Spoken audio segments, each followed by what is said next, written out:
이어서 모닝와이드 3부가 방송됩니다.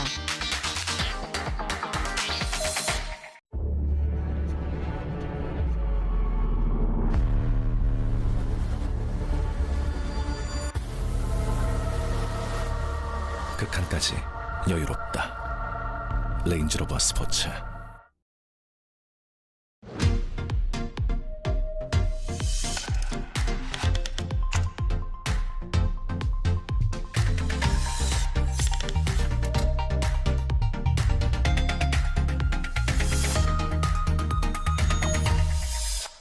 다운이 실내 건조 냄새가 걱정되면 세제까지 다운이 실내 건조 콤보. 듀배 탈취 성분으로 냄새 얼룩 제거는 물론 흡착 방지까지.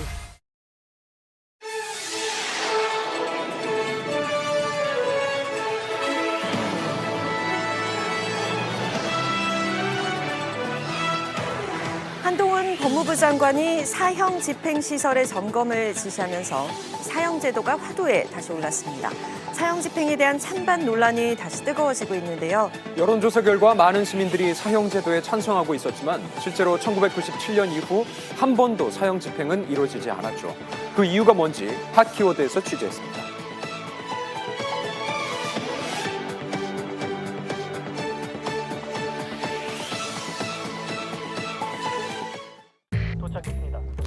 하리보 골드베른 팀이다 오바. 우와, 쫀득쫀득 딸기맛 곰돌이 대장 출동. 이거 봐, 내가 하얀 곰처럼 투명해져서 모두를 구할 거야. 함께해요 모두 다 행복해요 하리보.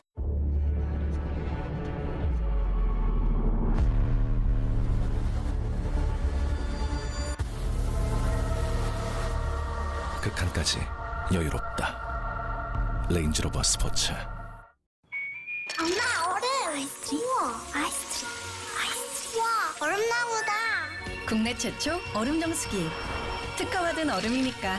엄마, 얼음 엄청나. 얼음 정수기는 청온 아이스 아이스트리.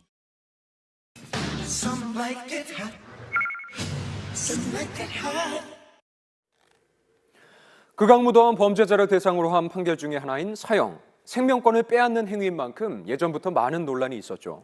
네, 하지만 사형 제도에 대한 찬반 논란만 있을 뿐 오랜 기간 사형이 집행된 적은 없는데요. 네. 그렇다면 사형제는 강력 범죄를 예방하는 데 실효성이 있는 걸까요? 자세한 내용 핫 키워드에서 취재했습니다. 최근 자주 발생하고 있는 흉기 난동 등 범죄 사건들. 얼마 전 피해자였던 고 김혜빈 씨가 사망했다는 소식이 알려지기도 했죠. 이건 전부 테러라고 생각합니다. 앞으로도 똑같은 범죄자들이 계속 나오는데. 무고한 사람들의 피해가 발생하자 좀 더 강력한 처벌을 원하는 목소리가 커지고 있는데요. 그중에 화두에 오른 건 바로 사형제도. 계속해서 발생하는 사건 때문에 두렵다는 인식이 생겨난 겁니다. 수십 명을 죽인 범인이 그놈은 안 죽고 평생 살아있는데 당연히 사형을 시켜야죠. 어떨 때는 정말로 사형을 저 사람은 시켜야 된다 그런 사람도 가끔 있거든요. 좀 범죄자들이 너무 무서움을 모르고 사형수들을 집행하지 않고 유지되는데 세금도 많이 들고. 만 18세 이상의 시민을 대상으로 실시한 여론조사에 따르면 69%의 사람들이 사형제도 유지에 찬성한다고 밝혔습니다. 29일 법무부 장관은 사형 집행시설 점검을 지시했는데요.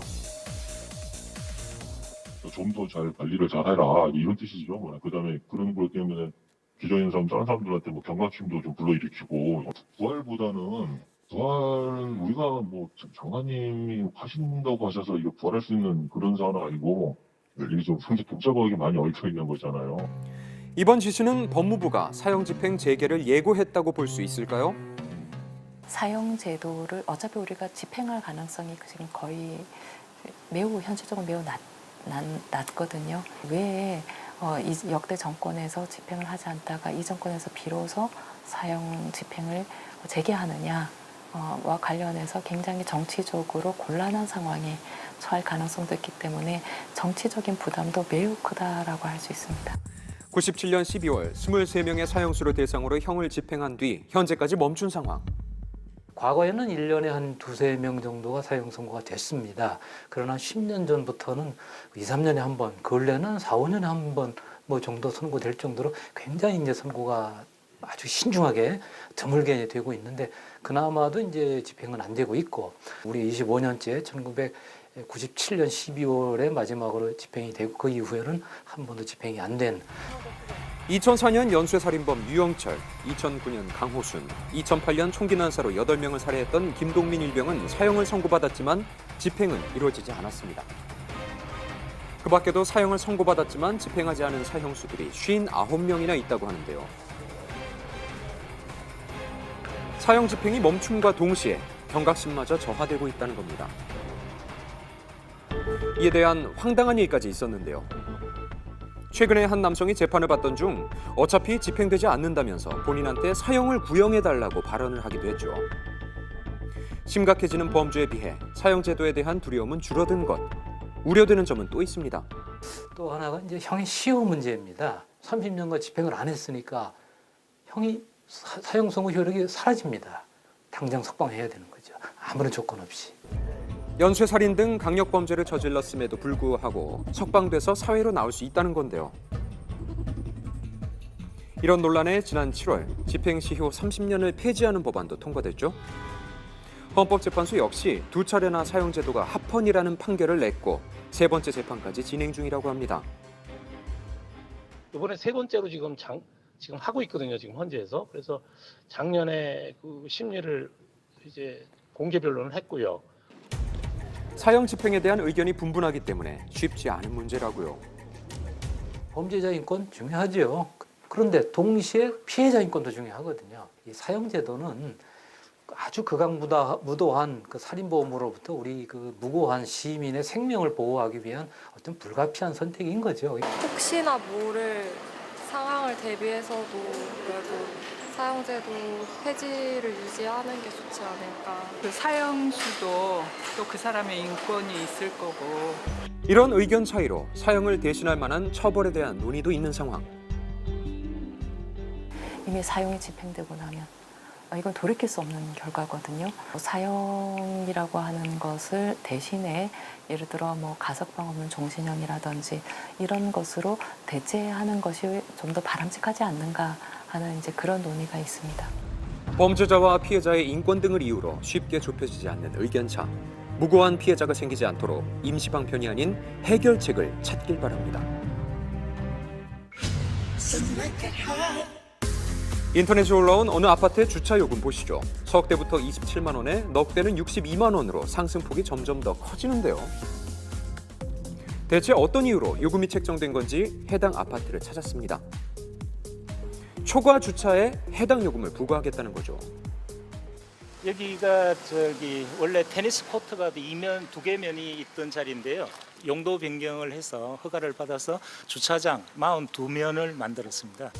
부족한 주차 공간 때문에 추가로 확보한 주차장뿐만 아니라 차단기까지 설치한 상황. 그럼에도 불구하고 이런 요금이 책정된 이유는 뭘까? 주차 요금은 주변의 사설 주차장 월정 요금이죠. 월정 요금이나 이런 걸 비교했을 때 그거보다는 비싸야 된다는 데 의견을 같이 했고요. 지금 현재 주차장 면에 대한 시세의 연 이자 5%를 계산했을 때 월 이자액이 한 25만 원 정도 되더라. 그렇게 정했습니다. 주변보다 비싸게 받으면 될 거라는 의견. 주민들은 요금에 대해 어떻게 생각할까요? 차가 많은 사람들이 문제지 차가 없는 사람이 문제가 아니에요. 뭐 저는 2대니까 큰 지장이 없는데 3대 가진 사람들은 스트레스 받겠죠. 3대면 뭐 30만 원 받고 4대면 뭐 60만 원 받고 받으면 주차장이 만들어지나요? 지금 있는 사람들은 뭐예요? 나는 여태까지 세대 그럼 내 차는 물어내가 내가 팔 테니까 네가 사든지. 주민들의 의견도 이렇게 갈리는 상황. 지자체는 어떤 입장일까? 사유지의 요금 측정해서 요금 받으시는 거는 관리 주체 자율적으로 이제 정해서 진행하는 거기 때문에 저희 쪽에서는 따로 관여하지 않아요. 비싼 요금에도 불구하고 공간이 부족해서 지하 주차장 통로나 단지 내 중앙 통로에 주차할 수밖에 없다는 아파트 주민들. 그렇다면 가구당 몇 대나 주차하길래 그러는 걸까요? 저희가 이제 주차면이 한 2,060면 정도가 되는데 차량은 거의 한 2,600대, 700대 정도가 돼요. 한 1,100세대는 한 차량이에요. 그리고 한 700세대가 2차량이고, 그리고 나머지 이제 3차량, 4차량 이상이 한 70세대 정도가 돼요. 안 그래도 주차 공간이 부족한데 또 다른 이유가 있다고 합니다. 한 대는 무료고 한 대 추가가 이제 2만 원이거든요. 다른 데는 무료니까 택지로 살지 않은 사람이 차가 많이 막 이렇게 더 늘어나는 거예요. 올린다 안 올린다가 문제가 아니고 좀 양심적으로 해야죠. 결국 주차 공간 문제가 시작점이었던 겁니다. 그래야지 우리 쪽에 안 될 거니까요. 싼 데로 가실 거 아닙니까? 그죠? 근데 우리는 돈을 받는 게 목적이 아니다 보니까 가급적이면 주차를 하시지 마시라는 의미로 다른 데보다는 좀 비싸게. 해당 아파트의 인근 주차장과 비교해보면 훨씬 더 저렴한 주차장이 있어서 분산시키는 게 목표라고요. 그 정책이 저희가 홍보를 한 와중에 등록을 취소한 세대가 한 10세대 정도 됩니다.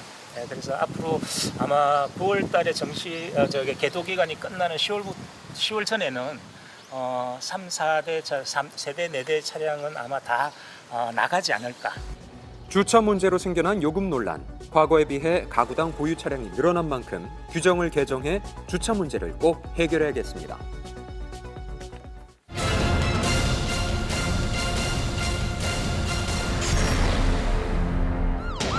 70대 노인이 고층 건물에서 떨어져 숨지는 사건이 벌어졌습니다. 무슨 이유로 스스로 삶을 등진 걸까? 건물 옥상에서 떨어진 채로 발견된 피해자. 사망 원인은 경추 골절과 두개골 함몰에 의한 쇼크사로 확인됐습니다. 노인이 투신한 장소로 추정되는 옥상. 혈흔과 같은 다툼의 흔적은 없었고 난간도 파손된 곳 없이 멀쩡했습니다. 극단적인 선택으로 기우는 경찰 추정.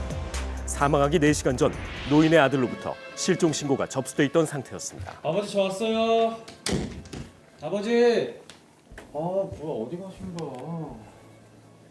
지은 죄가 많아 목숨으로 사죄해야 한다는 유서만 남겨두고 집을 나가버린 노인. 아버님이 왜 이런 유서를 쓰고 나가셨을까요? 사실은 아버지가 주변에 원한을 많이 사셨거든요. 아빠에 드려요. 에? 네. 그러니까 돈만 제때 갚으면 되잖아요. 왜 나를 자꾸 나쁜 사람으로 만들어? 죄송합니다. 다음 상환일 잊지 마요. 알겠죠? 야, 데리고 나가. 가시죠.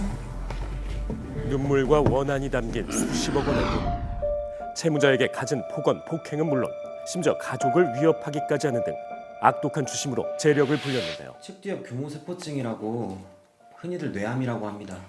암이요? 전이가 심해서 죄송하지만 더 이상 손을 쓸 방법이 없습니다. 아버지 정말 이대로 퇴원하실 거예요?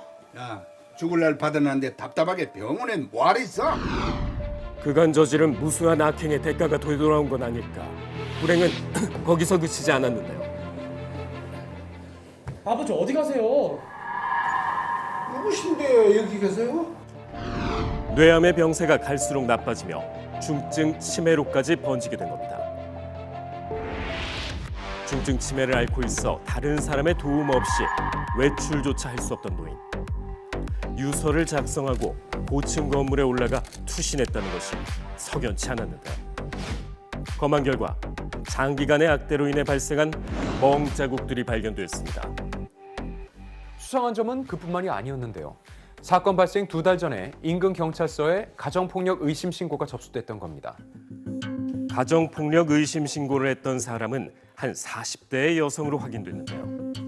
혹시 피해자와의 관계가 어떻게 되나요? 그게 피해자를 돌보던 간병인이에요. 가정폭력 의심 신고를 하신 이유가 뭡니까? 수상한 게 한두 가지가 아니더라고요. 아버지가 아들을 두려워하는 게 정상은 아니잖아요. 다녀왔습니다. 아드님 오셨네? 어르신 전 이만 가볼게요. 가지 마. 왜 그러세요? 가지 마. 왜? 찜찜한 마음을 지우지 못한 간병인. 저도 그 일뿐이면 신고하지 않았을 거예요. 이거 뭐야? 어머, 이쪽도 그러네? 네, 여보세요? 예, 저 가정폭력 신고 좀 하려고요. 오셨어요? 당신이 뭔데 날 패륜자식으로 몰아? 신고자가 누군지 눈치챈 아들이 급기야 간병인을 해고해 내쫓았고 사태는 더 악화되게 이르렀습니다. 수십억 원대의 자산을 고스란히 상속받게 되는 아들. 피해자의 사망으로 가장 큰 수혜를 입게 되는 인물이었죠. 당신이 아버지를 학대했다는 신고까지 있었는데 왜 그토록 아버지를 싫어했던 겁니까? 불쌍한 우리 엄마 아버지가 죽인 거나 다름없어요. 다른 남자 있는 건 내가 모를 줄 알아? 바른대로 말 안 해? 채무자를 향한 피해자의 폭언과 폭력. 귀가한 뒤로는 늘 아내를 향했습니다. 엄마! 모진 가정폭력을 견디다 못해 엄마! 급기야 스스로 목숨을 끊고만 엄마! 아내. 천륜으로 묶인 부자지간의 인연이 그날 이후 악연으로 전락했는데요. 아버지가 어머니 죽인 거예요. 아버지 죄책감 안 느끼세요? 어딜 아버지한테 큰 소리 질러? 에? 한 지붕 아래 함께 있되 실상 남보다 못한 반쪽짜리 가족임이 밝혀졌습니다. 평생 쌓여온 아버지에 대한 증오가 끔찍한 범죄의 동기로 작용한 걸까? 아버지 재산을 노리고 범행을 결심한 거 아니에요? 제가 뭐 아버지를 미워했다는 건 부정할 수 없어요. 하지만 이제 곧 돌아가실 분을 제가 왜 살아야 합니까? 형사님 저 아닙니다. 그런데 바로 그때 아들 입에서 의미심장한 증언이 흘러나옵니다. 형사님 저를 의심할 게 아니라 그 사람부터 조사해 보세요. 지금 범인으로 집히는 사람이 있다는 겁니까? 아버지에게 치매 증상이 나타나기 직전 아버지를 찾아왔던 한 남자가 있습니다. 사장님, 저 사장님이 시키신 대로 다 했습니다. 이젠 사장님이 약속 지키실 차례라고요. 네가 지금 무슨 말을 하고 있는지 모르겠는데 계속 이렇게 나오시면 저 진짜 가만히 안 있습니다. 더 듣기 싫으니까 나가. 나가라고! 아니 사장님! 그때는 기억이 안 났었는데 생각을 해보니까 아버지 부하 직원이더라고요. 야, 너 왜 돈 안 갚아? 죄송합니다. 피해자와 언쟁을 벌였던 문제의 남성. 추심을 담당하던 부하 직원이었는데요. 추심 과정에 다수의 협박과 폭행을 행사했던 전과자는 경찰에 체포돼서 징역 2년을 선고받았습니다. 피해자와 직원의 언쟁의 중심에 있던 문제의 약속은 도대체 무엇이었을까? 피해자를 찾아가 다퉜다던데 사실입니까? 아니 전 이 사람 때문에 제 인생을 망쳤다고요. 에? 다시는 내 돈 떼먹지 못하게 확실히 경고하고 돌아와. 알았어? 그냥 겁만 주면 될까요? 말로 되겠어? 그럼 어떻게? 내가 그 일일이 하나씩 집어줘야 돼. 문제가 생기면 책임을 피해가기 위해 늘 애둘러 지시를 내려왔다는 피해자. 악독한 추심의 배후에 서 있었습니다. 이번 달까지 이자 안 갚으면 당신 때 내가 가만 안 냅둘 줄 알아. 알았어? 피해자의 지시를 받아 채무자의 자녀까지 언급하며 협박한 직원. 압박감을 이기지 못한 채무자가 끝내 스스로 목숨을 끊고 말았고 이로 인해 벼랑 끝에 몰렸습니다. 사장님, 저 이제 어떻게 해요? 네가 다 안고 가기만 하면은 네 인생 내가 책임진다. 예? 출소 후에 내가 3억 현찰로 줄 테니까. 침묵을 대가로 약속한 3억 원의 돈. 그것이 사건의 원흉이 된 건 아닐까? 죄를 덮어쓰는 대신 약속했던 3억 원을 주지 않자 피해자 살해한 거 아니에요? 아 진짜 죽이고 싶을 정도로 미웠던 건 맞는데요. 저 진짜 아니에요. 사건의 범인이란 심증은 있었지만 뾰족한 증거는 보이지 않는 상황. 원한으로 쌓아올린 피해자의 재력, 또 다른 용의자가 있는 건 아닐까? 이상한 정황이 한 가지 포착됐는데요. 기지국을 통해 통신 신호를 추적하자 피해자 집 주변을 주기적으로 배회한 한 사람이 있다는 사실이 드러납니다. 학교도 직장도 자택도 없는 곳에 주기적으로 찾아왔던 이유가 뭘까? 저기요. 누구신데 저희 집 앞을 기웃대세요? 죄송합니다. 죄송합니다. 의문의 여성을 추적하기 시작한 경찰. 놀라운 사실을 알아낼 수 있었습니다. 아빠! 그녀는 악랄한 추심을 견디다 못해 목숨을 끊은 채무자의 딸이었습니다. 아버지를 벼랑 끝에 내몬 피해자에게 원한을 품고 있었을 게 분명한 상황. 피해자 집 근처를 배회한 이유가 뭡니까? 우리 아빠를 수시로 폭행했던 남자가 감옥 간 뒤로 수사가 종결됐어요. 근데 그렇게 되면 안 되는 거 아니에요? 사건에 배후가 있음을 왜 직감했다. 왔는데요? 우리 아빠한테 왜 그랬어요? 나도 사장이 시켜서 한 짓이에요. 나도 그 사람한테 뒤통수 맞은 거라고요. 아시겠어요? 아버지를 죽음으로 몰아간 이는 따로 있다는 사실을 알게 됩니다. 그래서 복수하려 한 거 아닙니까? 맞아요. 복수하고 싶었어요. 그런데 제 손으로 하는 게 아니라 합당한 법의 심판을 받게 하고 싶었어요. 혐의를 강력하게 부인하고 있었으나 결백을 입증할 알리바이는 없는 상황. 대부업자였던 피해자에게 무수히 많은 적이 있어 난항을 거듭 중인 수사. 경찰은 풀리지 않는 퍼즐의 잃어버린 마지막 한 조각을 찾아내기 위해 목격자 수배 전단을 배부했습니다. 무슨 일로 오셨어요? 네. 제가 사건 당일에 이분을 목격한 것 같아서요. 이분을 봤다고요? 은행 ATM 기계 앞에 이분이 서 있었는데 한 여자가 뭐라고 계속 윽박지르고 있더라고요. 그 여성분 혹시 사진 속의 여성분이 맞습니까? 죄송합니다, 여사님. 그때 너무 짧은 찰나에 본 데다 그 여자는 모자까지 쓰고 있어서 얼굴은 잘 모르겠습니다. 범인 검거를 목전에 두고 있었지만 수사는 벽에 가로막히고 말았습니다. 목격자의 기억만이 사건 해결의 유일한 실마리였던 상황. 경찰은 법 최면 수사를 통해서 당시 기억 속으로 접근했습니다. 피해자와 같이 있던 여성분의 얼굴 보이세요? 모자에 가려져서 잘 안 보여요. 영화 어떤 필름을 과거로 돌려서 그 지점으로 가서 아 이때 이런 일이 있었구나 그렇게 보는 것처럼 과거로 되돌아가도록 유도를 해줌으로써 그때 그 지점으로 정확하게 들어가게 합니다. 조금만 더 집중하고 좀 더 가까이에서 보겠습니다. 자, 보이세요?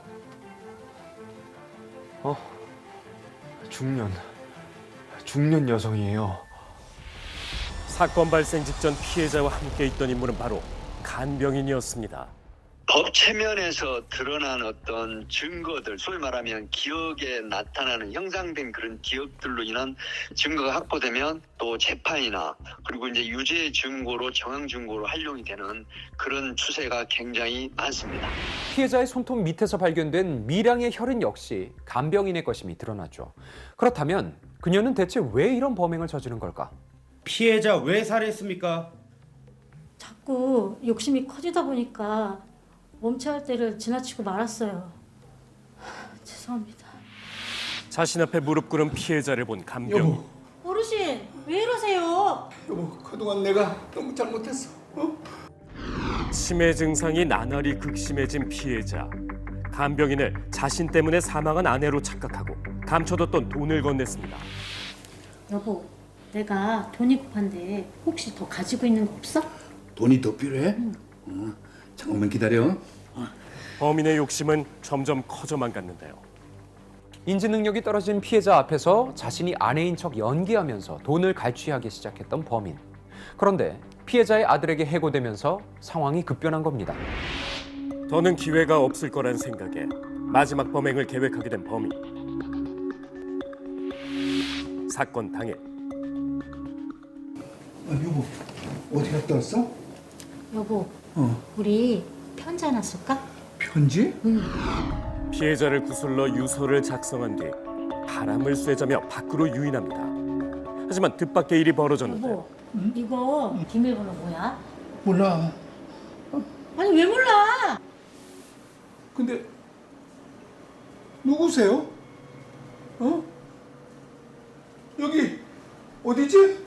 통제불능으로 치닫는 피해자의 증세. 살려보낼 수 없겠다 판단한 겁니다.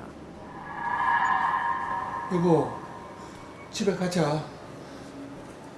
때마침 의식이 돌아온 피해자가 지금 무슨 짓을 하고 있는 거냐면서 저항하던 중 다시 치매 증상이 도지자 이대로 가다가는 자신의 범행이 드러날까 우려해서 살해하고 만 겁니다. 여기 왜 온 거야? 타인의 기억에 기생해왔던 범인. 끝모르고 비대해진 욕심이 끝내 제 숙주를 뚫고 나와 스스로의 종말을 자초하는 꼴이 됐습니다.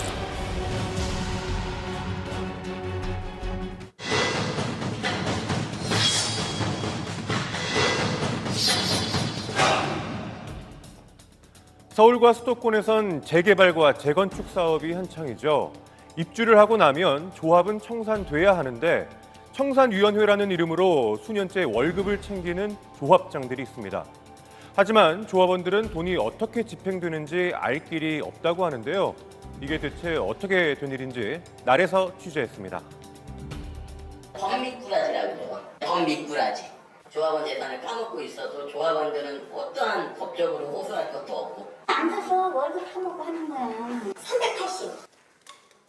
제가 지금 나와 있는 곳은 서울에 위치한 한 아파트 단지 앞입니다.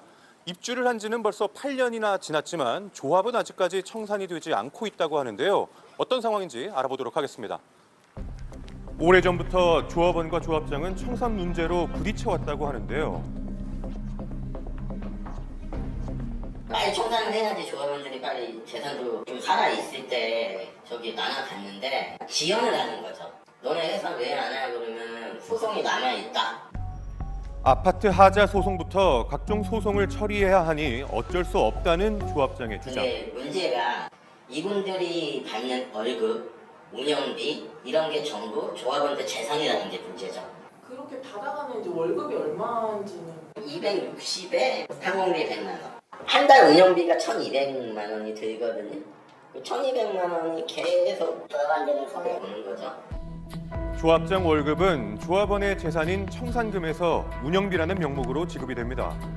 근데 소송은 아니 끝날 것 같으면 더 막 끌어. 현재적으로 걸려있는 소송이 있을 거예요. 저희도 모르는 거 알아요. 재개발조합은 소유권 이전 후 1년 이내에 해산을 해야 한다는 조항이 있는데요. 이후 잡무는 청산위원회로 넘어갑니다.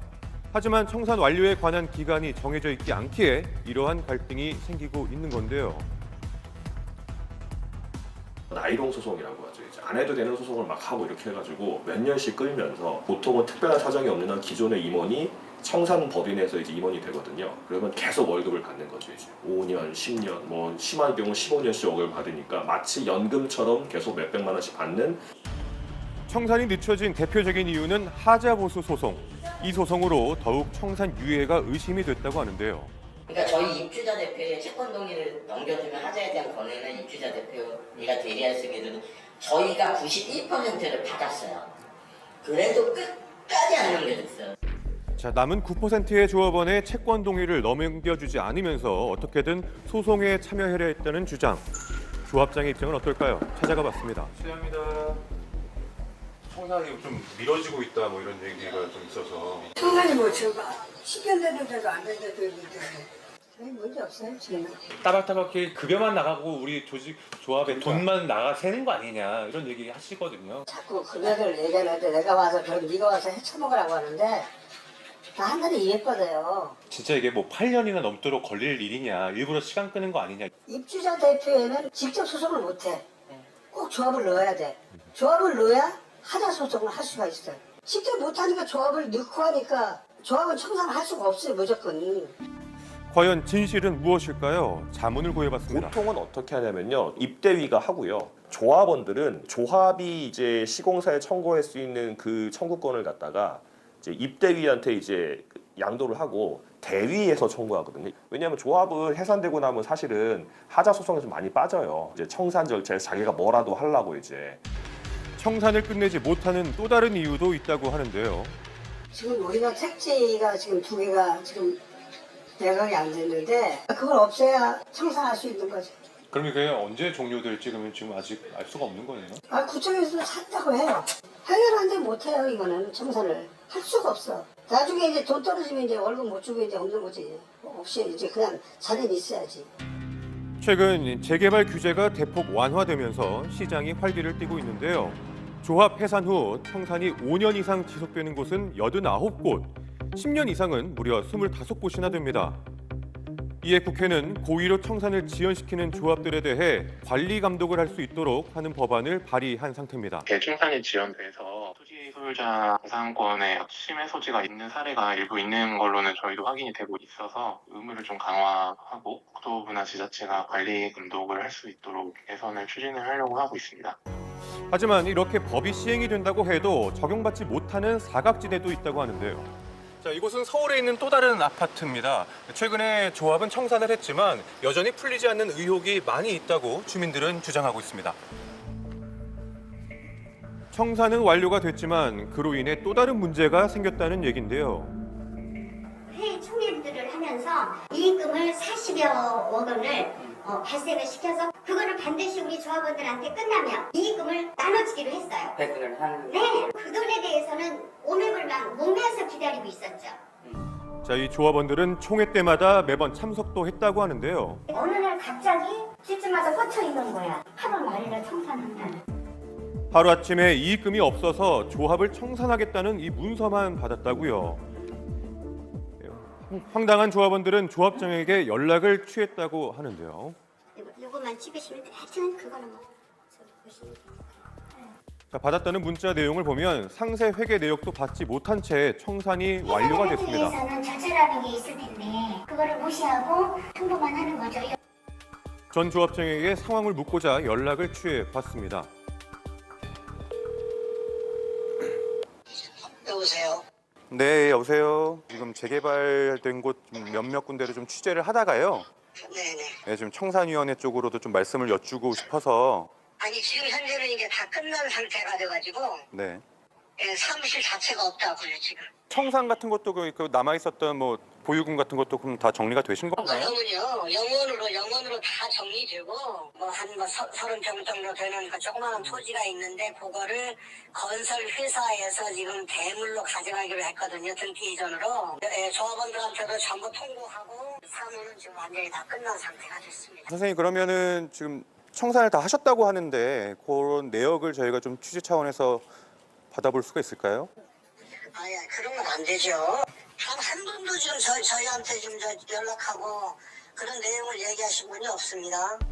자, 이렇게 결국 조합이 청산된 후에도 한 푼도 돌려받지 못했다는 조합원들. 부조리가 많다는 걸 들었는데 결국 저희도 같은 입장이 돼버렸잖아. 청산금은 엄연히 조합원들의 공동 재산입니다. 법의 사각지대에서 누군가 배를 불리는 일 없도록 조속한 대책 마련이 필요해 보입니다.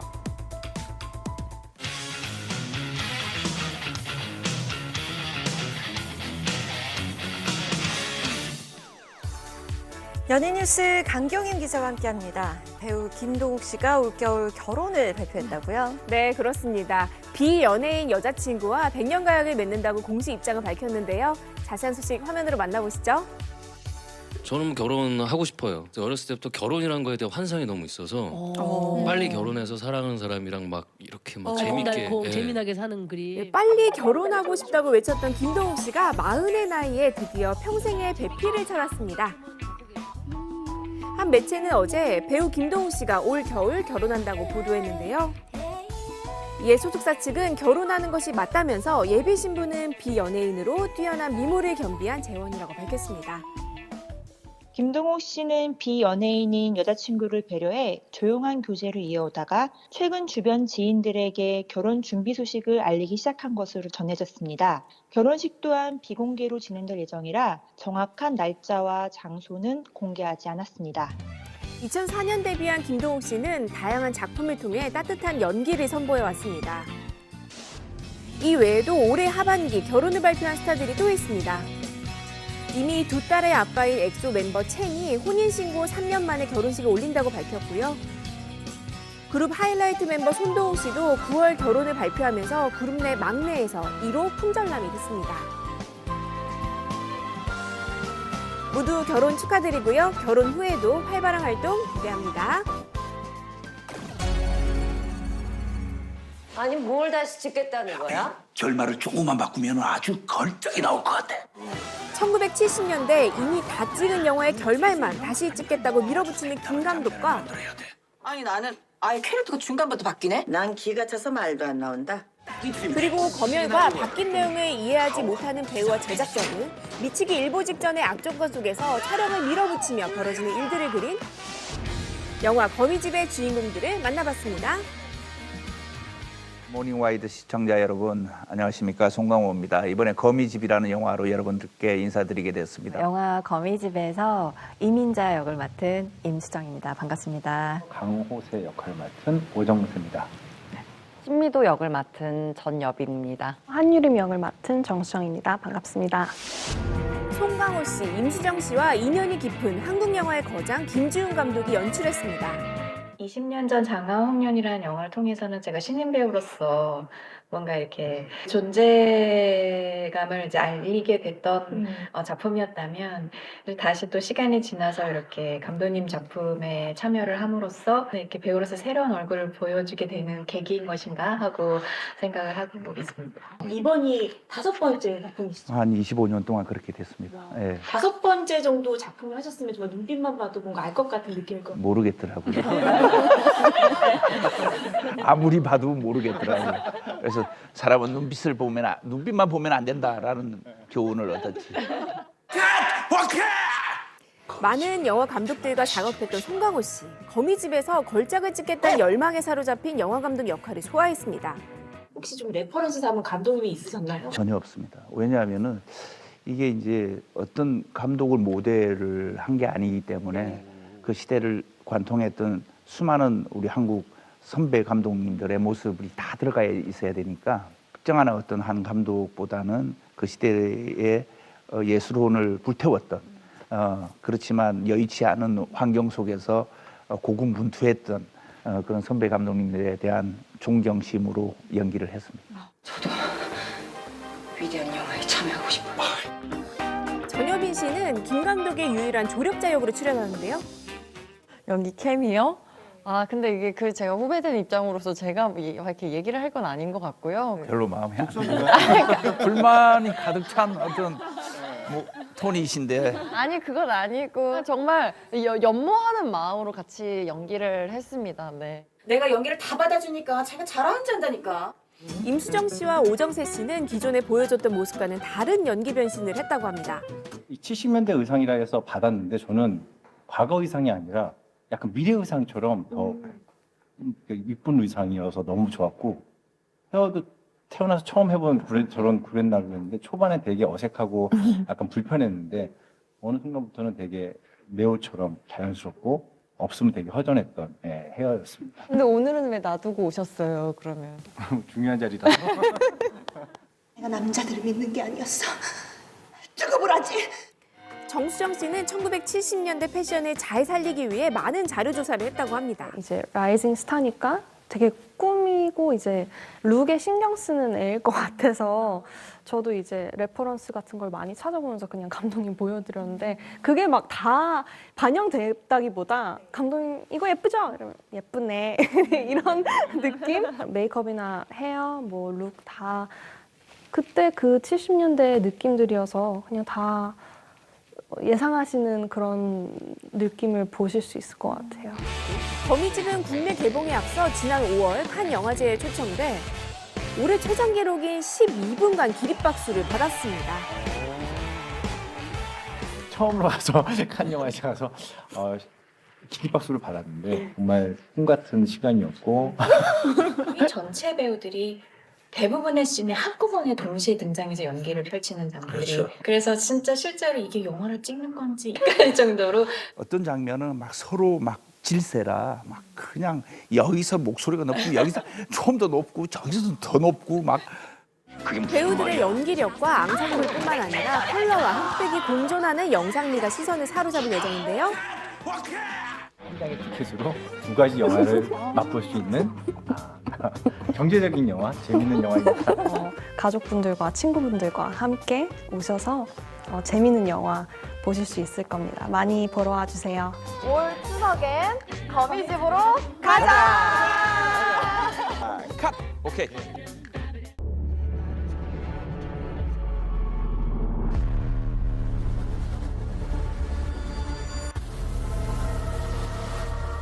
극한까지 여유롭다. 레인지로버 스포츠.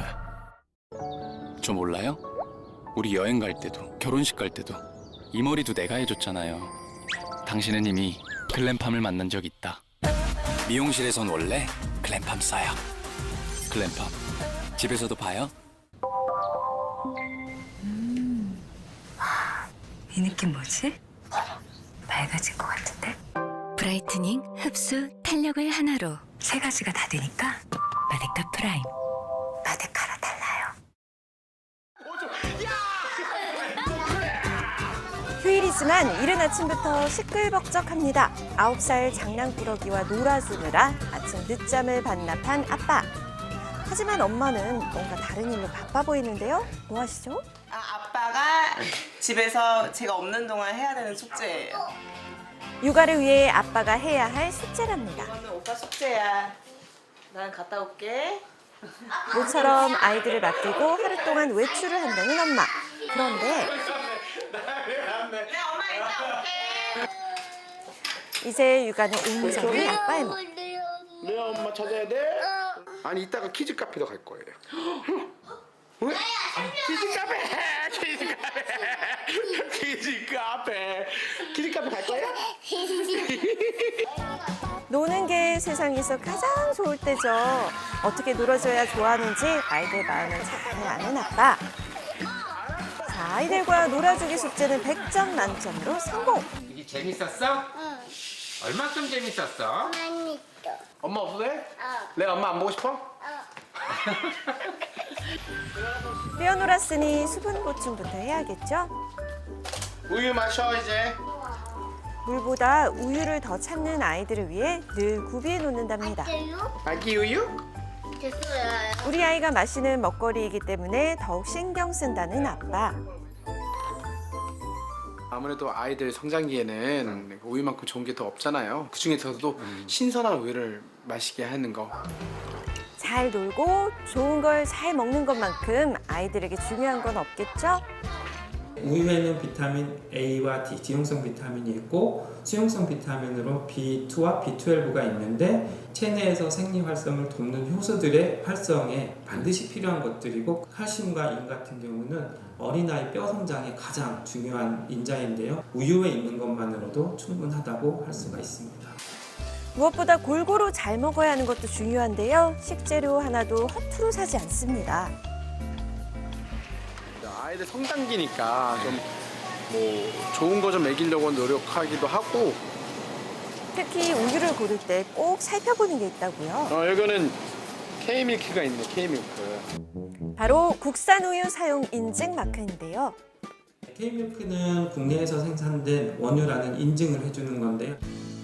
목장에서 품질 검사를 하지만 공장에서도 다시 외관, 온도, 성분, 항생 물질 등 품질 검사를 꼼꼼히 거쳐야 국산 우유 인증을 받을 수 있습니다. 그 푸드 마일리지가 아주 적은 그리고 신선한 우유를 공급해 줄 수 있다고 생각이 되는데 세계 어느 나라의 우유보다도 가장 안전하고 퀄리티가 아주 높은 우유라고 생각하시면 됩니다. 착유한 농장의 위생 상태를 판단하는 기준인 세균수. 우리나라는 해외 낙농 선진국보다 엄격한 기준을 따르고 있다고 합니다. 기다리던 식사 시간. 오늘의 메뉴는 뭘까요? 파스타 하려고요. 유학 시절에 갈고 닦았다는 요리 실력. 아빠의 요리 솜씨 좀 볼까요? 레시피 없이 능숙하게 요리하는데요. 생크림만 단독으로만 넣으면 이게 조금 지방도 너무 높고. 아이들 건강을 위해 빼먹자는 게 있다고요. 우유예요. 생크림보다는 우유를 좀 많이 넣는 편입니다. 아이들이 가장 좋아한다는 아빠표 우유 크림 파스타 완성! 접시를 놓자마자 바로 입속으로. 너무 잘 먹죠? 맛집의 기본은 신선한 재료 사용이라고 했던가요? 저녁 식사도 완수. 우유. 이 정도면 우유에 꿀이라도 탄 게 아닐까요?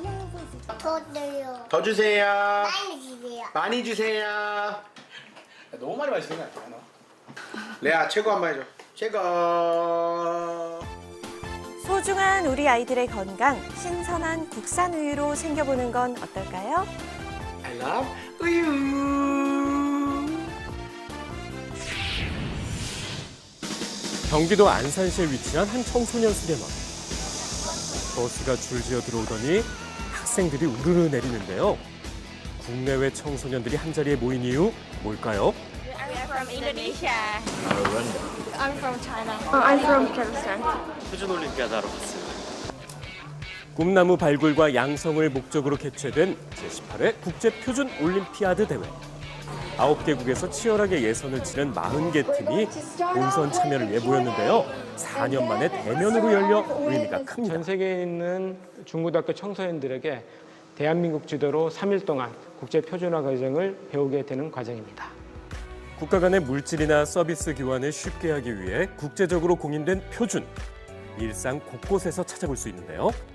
건전지의 규격, 충전기의 규격, 프린터 용지의 규격 역시 국제 표준입니다.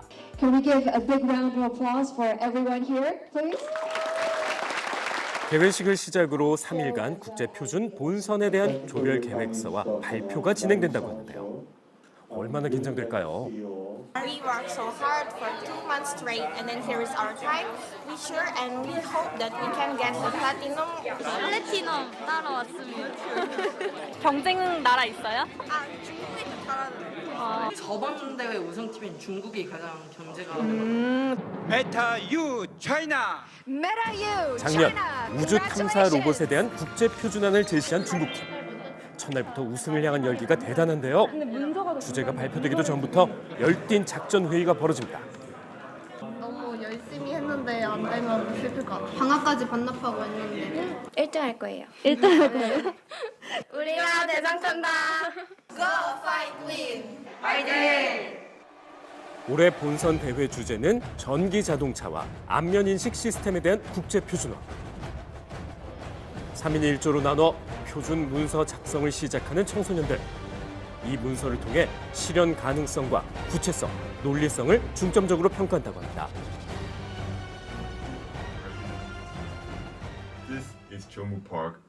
국제 대회인 만큼 발표는 영어로.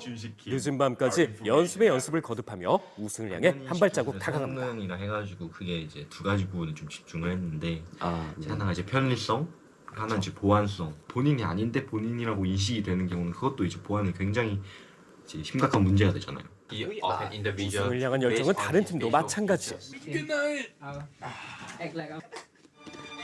드디어 대회 마지막 날이 밝았습니다.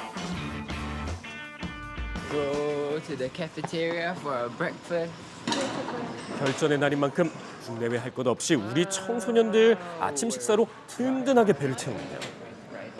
전 세계 최애 반찬인 소시지 먹고 컨디션 업. 그 기세를 몰아 발표를 위해 청소년들이 한자리에 모였습니다.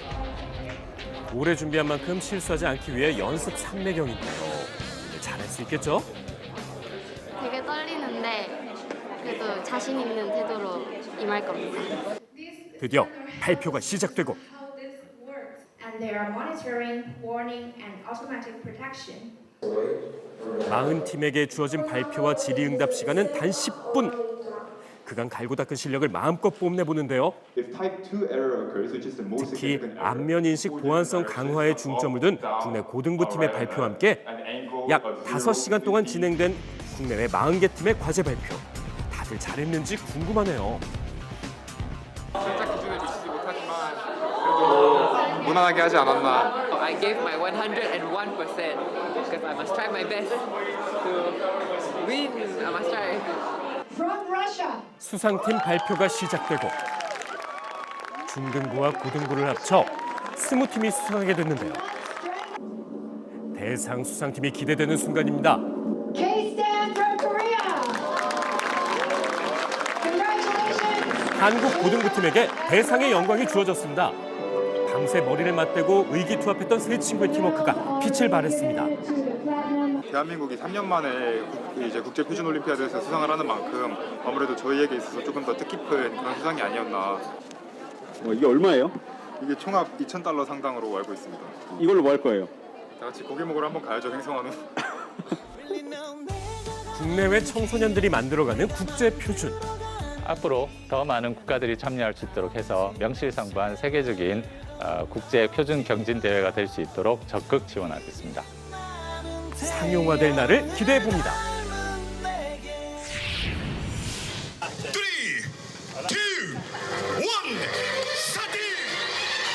자전거 라이더들의 도전, 뚜르드 DMG 2023 국제 자전거 대회가 내일 열립니다.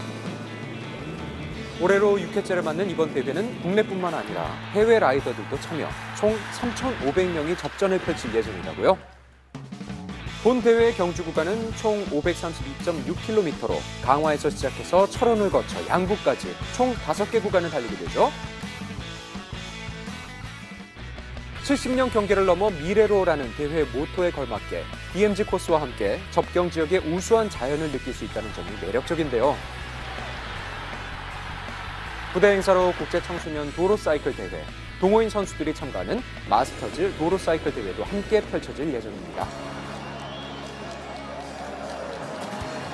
닷새간 이어질 대장정, 라이더들의 힘찬 도전을 응원합니다.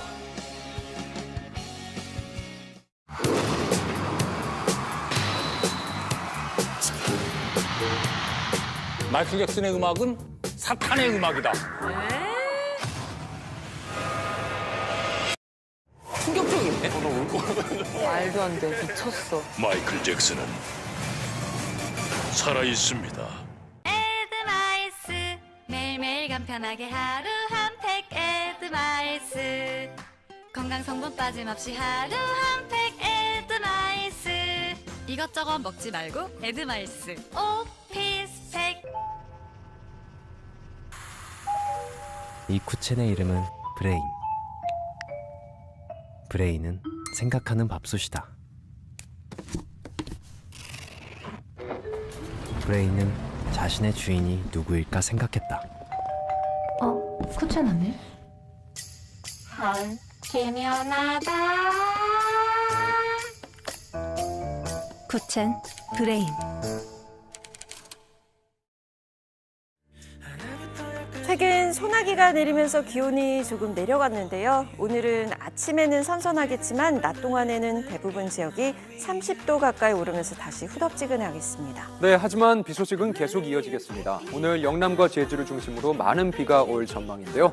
주말과 휴일에는 비구름이 전국적으로 확대된다고 하니까 비 피해 입지 않도록 주의하시기 바랍니다. 오늘 즐거운 하루 보내시고요. 저희는 내일 아침에 다시 인사드리겠습니다. 고맙습니다. 다른 건 필요 없어 나